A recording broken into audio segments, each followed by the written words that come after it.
Good afternoon, everybody. I just see that there's a few people joining, so I'm just going to give a minute or that for people to join. But you're very welcome this afternoon. I know the Thursday before Christmas is a big ask for people, so thank you very much for your attendance, and you're very, very welcome. That's great. So, as people are coming in, I'm just going to introduce today's webinar. This afternoon, we're going to take a little, we've done a whole series which you'll be able to access on our website and YouTube channels around childcare law, and particularly the last few weeks, we've focused on childcare orders. But today we're going to take a little deviation from childcare law and childcare proceedings, and we're going to have a little bit more focus on family law. And even before we get to the court sessions of that, it's more around what's available for parents before that, such as family mediation. And Fiona has joined me from the Legal Aid Board today as well. And Fiona, manages and leads out on the family mediation service for the Legal Aid Board. So we're really looking forward to hearing all about it, what it's like. And I'm going to let Fiona introduce herself in a moment now, because she'll do a much better job at that than I will. But just so everybody knows, today's webinar is recorded and it will be available on our website and on the Legal Aid Board's website. And we'll put all those details at the end as well. You can access previous recordings following the links as well. Please use the chat function. If you have any questions or anything you'd like to put to Fiona or myself, please do. For those of you who don't know me, my name is Niamh McCarthy and I manage the parental advocacy service for parents of children in care in Barnardo's. And I'm delighted. I feel like I'm going to learn a lot today as well. So you're very welcome, Fiona. And I'm going to give you the forum just to introduce yourself and tell us a little bit about your service. Okay, so in terms of this seminar, I'm absolutely delighted to be here. And in terms of the questions you can ask me, I worked for a long time as a family mediator in a lot of different fields. So I'm very comfortable to take questions, about mediation in of itself. I'm now director of the Family Mediation Service. So yeah, as you say, I'm now responsible for running the service. And the most important thing I think I can say for the group that's on today is it's free. And it's universally accessible to everybody. Okay. And the third thing I'm going to say is that it is fully publicly funded, and has been for 39 years. We have our 40th next year. It is unique in Europe and beyond.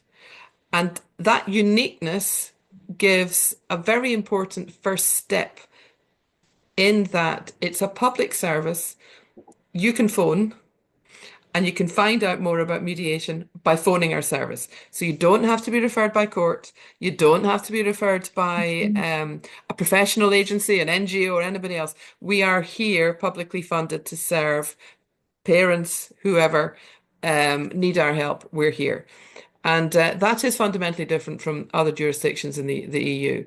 So I know you're going to give out information, Eve, at the end in terms of websites and our QR code and things. So I won't go into detail there other than to say, pick up the phone, email us, and we'll fill you in and we will engage with you and help you figure out whether mediation is the right place for you. So that's that. So now about the service itself. We really were set up and are set up to work with parents and marriages, so divorces, separation, separating, but also parents who live apart that really need to sit down and work out arrangements for their children. It's really something that we're very proud of is that what we do is cover all parts of perhaps living apart or divorcing or separating. And then within that, we specialize in terms of parenting plans, access, and so on. So we really are here for all aspects of that. Another area that we have is cross-border mediation. So we do cases what they call hate cases quite often. So where one parent has taken child or children to another part of the world without the first parent's permission, we'll do quite a number of those cases as well, and they would be referred from the specialist unit that the Legal Aid Board has in terms of courts and so on. So that's a quick overview, Neve. I don't know whether there's any particular question you might have on that. Yeah, because one of the most burning questions was from people was when can I get in touch? I've already separated, or did it have to be while I was separated? And you've kind of answered this already, Fiona. Yeah. But really interesting, like, is there a best point where parents should get in touch, or is it very much based on the individual circumstances? Yeah, so maybe the best way of answering that is by saying what mediation is. Yeah. Mediation is a room for conversation. Mediation is a room where if there's conflict and argument and you need to figure things out, come to the mediation room because there will be a path that the mediator can help you find to actually resolve the issues. So there's some thinking that the earlier you can come, the better, because obviously if you're starting those conversations or you're needing to start the conversations, it's easier to actually make progress.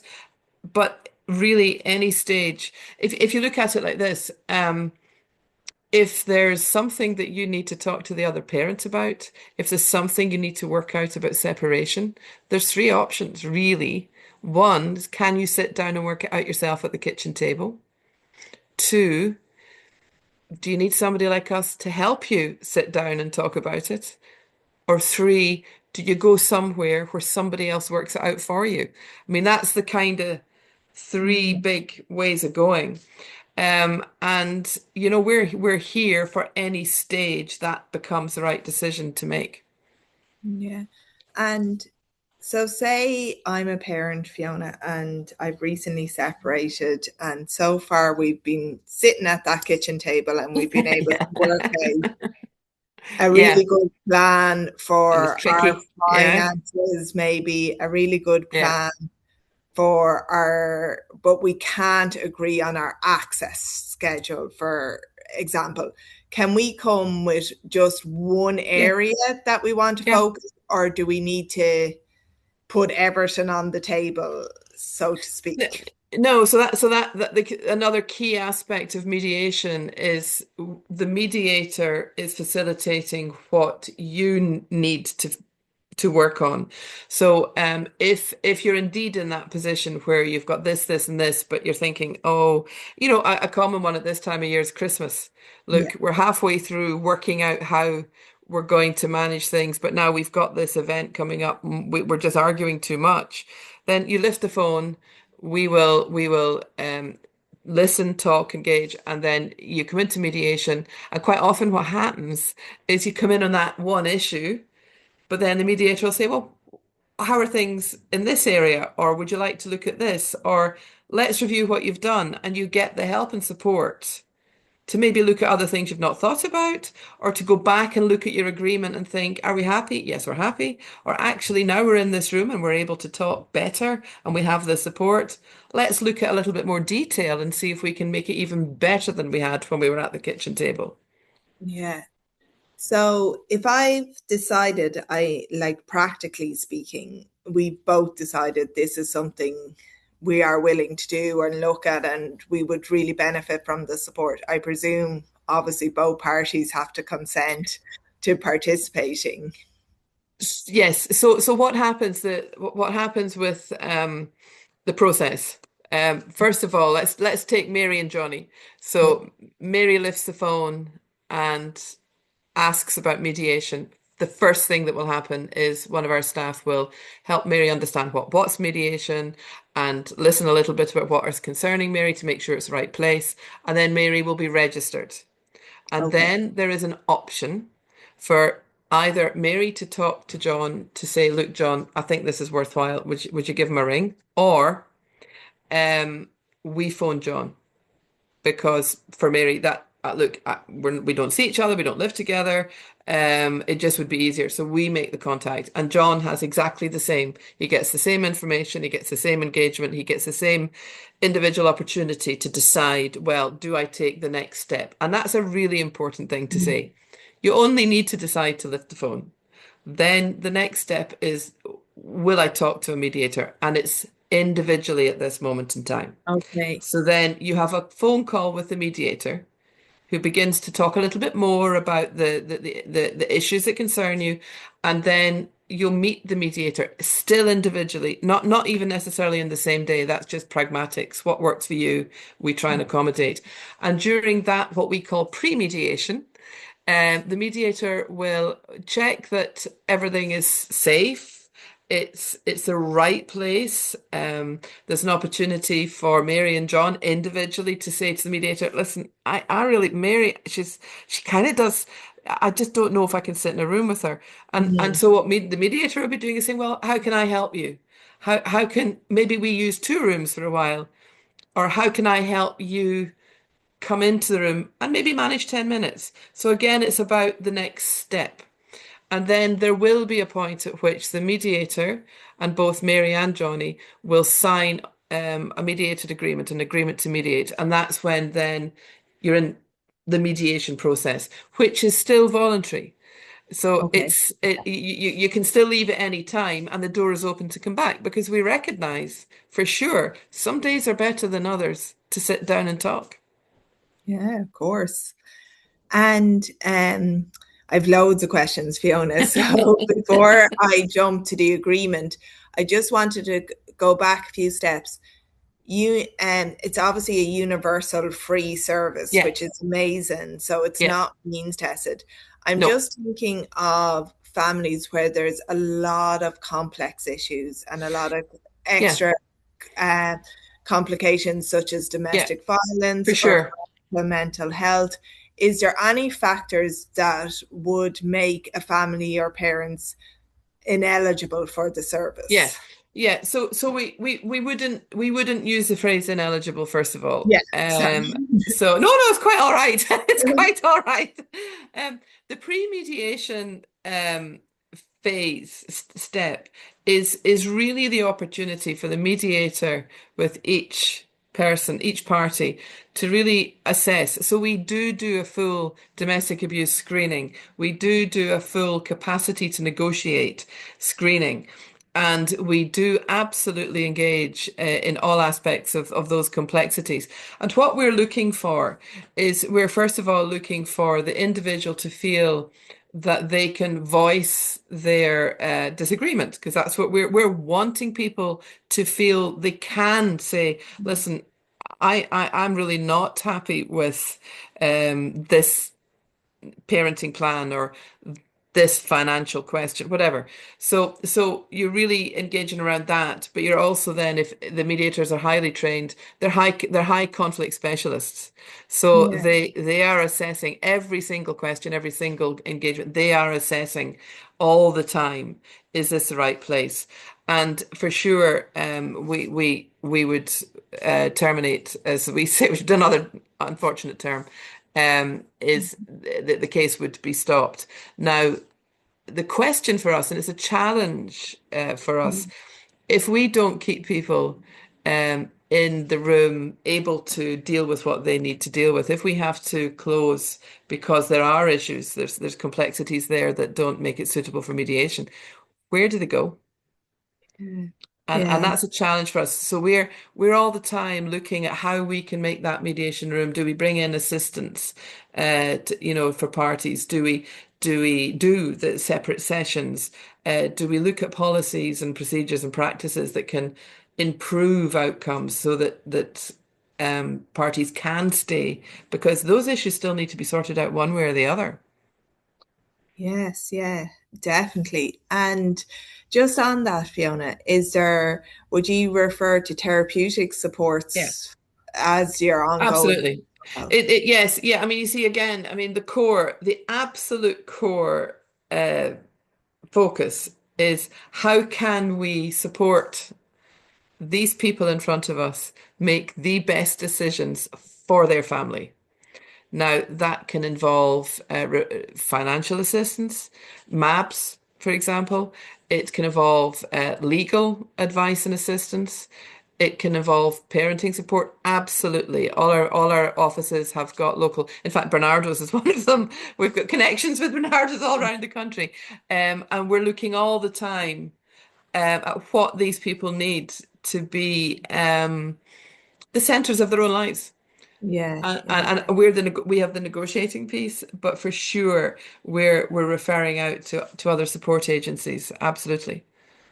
Yeah, and then for accessibility and things like that, if is there facilities like if language was a barrier Yeah. or any accessible needs, Yeah. even from neurodiversity straight Yes. through to physical disability as well. Absolutely. So again, if we go back to the pre-mediation phase, it's very stepped out. Yeah. So translating, interpret that's absolutely key right at the start. And it's something we can always do better in. We don't have our documents all sort of turned into as many languages as we should, but we're addressing that. But in terms of the mediation process, absolutely, there'll be translators, interpreters in the room. In terms of neurodiversity and other sort of engagements. I mean, it's kind of interesting because in many ways, neurodiverse people are fantastic negotiators. I'd be on that spectrum myself, and there's so it's understanding how people process their negotiating is actually where the mediator's key work is, and wherever support is needed, what the kind of CPD we give mediators is really around all of those pieces. And it's very important as well where you're working with parents is how do we understand parenting children with special needs and what Yeah. does that mean? And we lift the phone. We lift the phone to organizations like yourself and say, listen, we've got these group of cases. We're trying to think, how do we help them? Can you help us help them? And we would always focus on the sort of that duty of care Yeah. around all of that. Brilliant. And Fiona, so then if we go back to we've both decided to go forward with the process and we've kind of done a mediation agreement of what it's going to look like. Is there a set number of sessions that need to happen or is it based on the individuals It's partaking? okay. So we can give a sort of rule of thumb. So when people Yeah. start, they like to have an idea. Well, what am I what am I letting myself in for? First of all, it's always free. There's never a point at which you suddenly have to put your hand in your pocket. What we say with full divorces, what we call the all issues, that's bells and whistles. That's with pensions, with family home agreements, everything. You're really looking if you have children. So we do also include child inclusive mediation, which may be an extra two or Yeah. three sessions for the children to join and so on. You're looking at maybe between 6 to 8 sessions.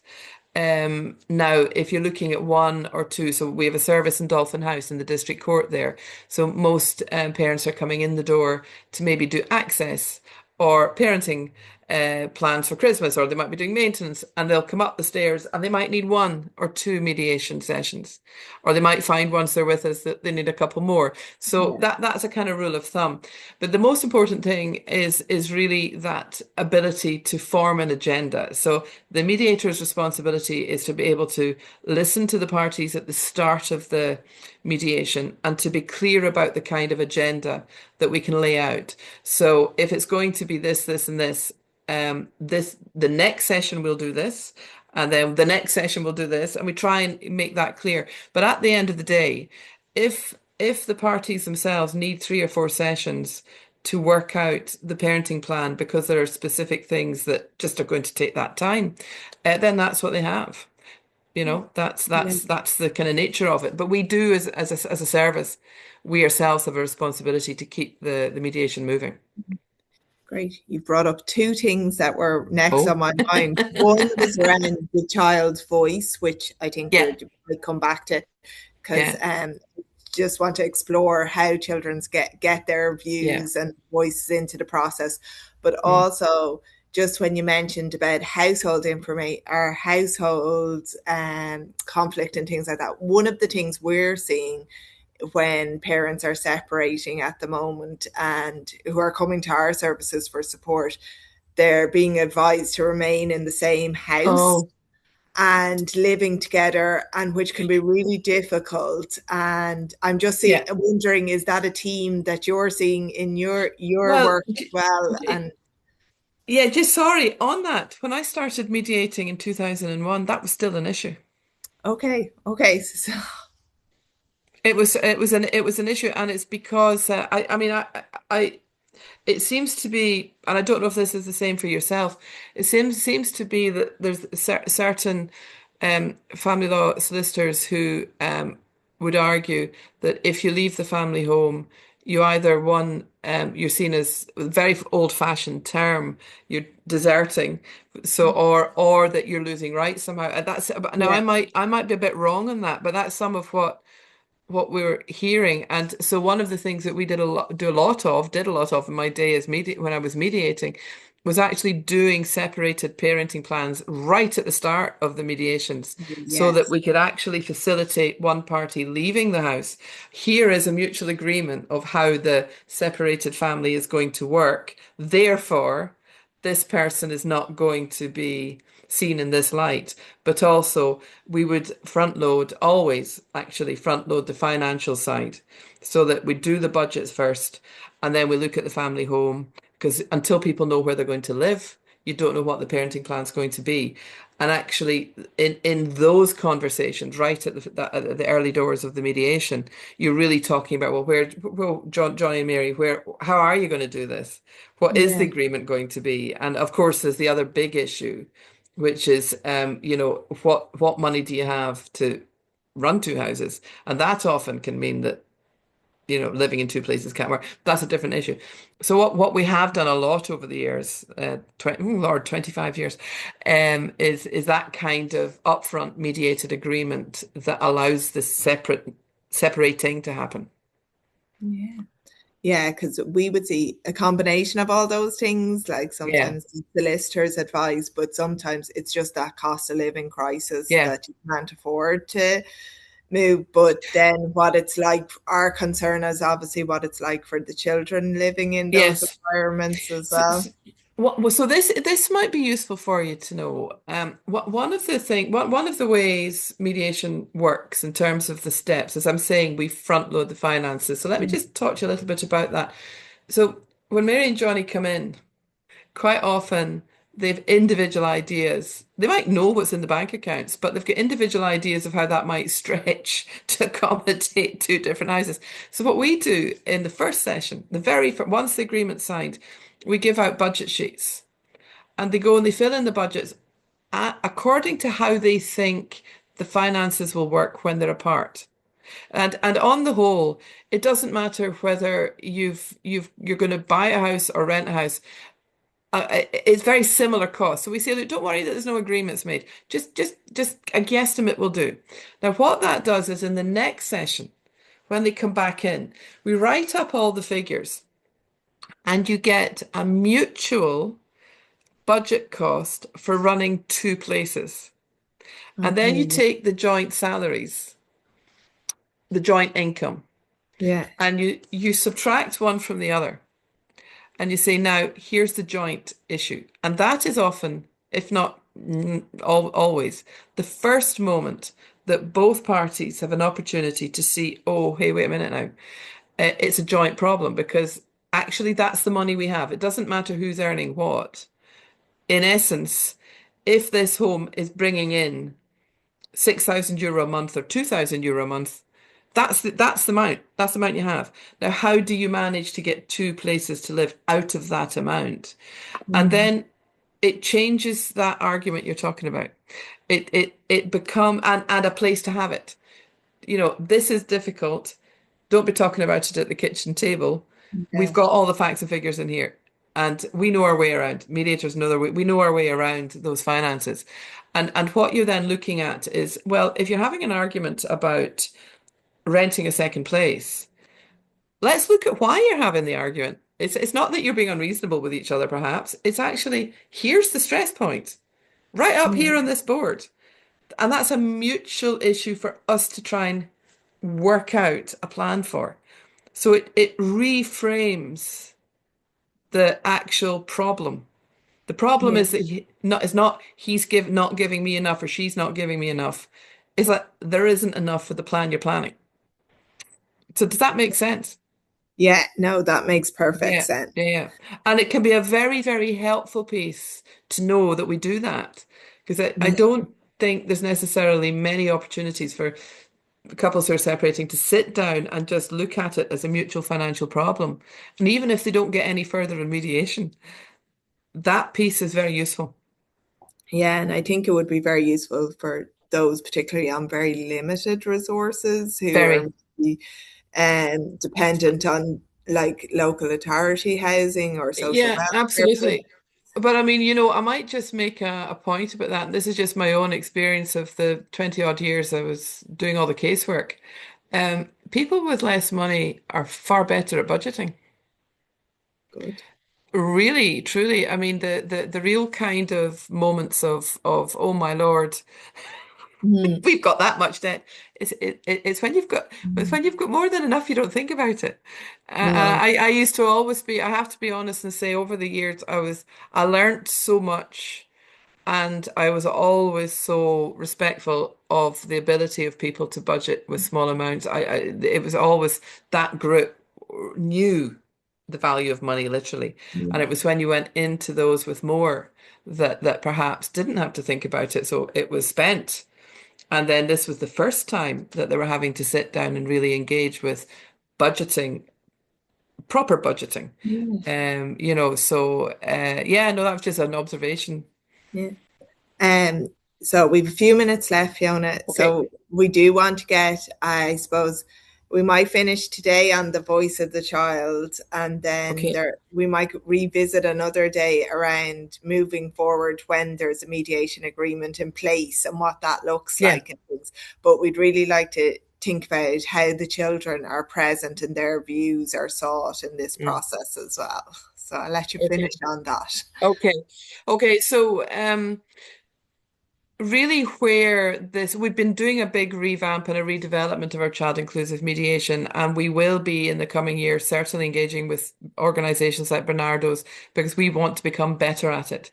So what the process looks like is that once mum and dad are in with us and we've worked through the budgets and we're looking at parenting plans, there'll be an opportunity for the mediator with the parents to talk about how to have a child inclusive mediation session. And then at that point, the children are invited in to then meet with the mediator and to have a session of their own. And what we're talking about there is their needs and wishes and feelings. What are their views? And they're fed back to the parents. So we don't become experts. We're not going back to mum and dad going, well, now we've met with your kids and we've decided no, no. So what we're doing is as my own mentor first described it to me, we're almost being like a postmistress or a postmaster. We're facilitating information giving, and that goes back. So if I give you an example, that in one mediation I did where a dad wasn't sure why his daughter was losing interest in going for a walk with him. And it turned out through the discourse that actually it's because he had his phone and he would take calls and she felt her time with him wasn't, she wanted him all to herself. Yeah. And the fact that she wasn't getting him all to herself and the phone was being answered wasn't, it was taking a wee bit of the gold off it. And he was thrilled and that was sorted out. So Mm. it's trying to kind of facilitate that as well as some of the bigger questions. And then after that session, the parents would then readdress the parenting plan with the information they now have and maybe update it and develop it. The actual what we're planning to do, and it might be of interest, is we are planning in the next year to do some seminars and workshops around how that works and how you can see it properly. Yeah. Um, where it's coming from is obviously children should have a voice in their own future. Where we have to be careful is we're working with high conflict families, and Yeah. we ourselves debate that backwards and forwards as to do we is it the default? Which is the default? Do you see Yeah. children unless it's not okay, or do you see children because it's okay? And that's why we're really re-looking at it all and wanting to engage with children themselves and how we should develop what we're doing. Loads of work, isn't it, to do? And Absolutely. But what a privilege yeah, to sit in the mediator seat. It's a real privilege. It's you get being with people at their worst and best, and you get inviting people in to have an opportunity to do something that they can be proud of, and that never gets old. no. And like you said earlier, Fiona, you're just giving the information and helping Yeah, to look through a lens, whereas you're yeah. still owning your decisions. I mean, That that's the best bit. The mediation training and what we have in Ireland. Ireland is a world leader in conflict resolution negotiation. So when you step into a mediation room in any line of work, you're walking into the room to somebody who has expertise at putting you first in terms of negotiation. So you might be screaming the place down with each other. You might be really conflicted. All those things. Don't we all do that? We all get ourselves into those situations. Here is somebody with the expertise to help you find another way of your own future being worked out by you. yes, yeah, You know, yeah. Thank you so much for your time this my pleasure. lunchtime, Fiona. That was the quickest half hour ever. And we're very ambitious and trying to get so much information into one session, but it's been really informative. Sylvia is now going to share all the QR codes for everybody and Great. your feedback sheets as well. And we'll be planning our webinars in the new year. So please use the feedback sheet and put any questions on this topic or other topics in there, and we can put them to Fiona in this forum as well, or we can contact outside of this as well. And And and just to say, if at any stage it's helpful for a mediator, I can arrange for a mediator to do a session just on, if there's absolute topics that you would like us to cover in brilliant. a little bit more depth, we can just have that combination of myself but a practitioner as well. Oh, brilliant. That would be brilliant because I think the more information people have, the Sure. less Yeah. unknown these processes are and can be just so much more prepared going into it as well. So thank you so much for your time, Fiona. I'm going to let My pleasure. Sylvia share now because I always that's great. So you'll see now, Sylvia is just sharing the QR code. And like Fiona said, this is a free, confidential service that's fully funded. So, and with highly qualified professional mediators who have that neutral, independent point of view to help people through this really difficult and vulnerable time in your life. So please use that QR code just to even get more information. And you'll definitely get a call back as well with more information. Thank you so much for everybody for joining us today. And we look forward to seeing you in the new year. And happy Christmas, everyone. Happy I'm gonna Christmas, Lee. thanks, Fiona, and happy Christmas.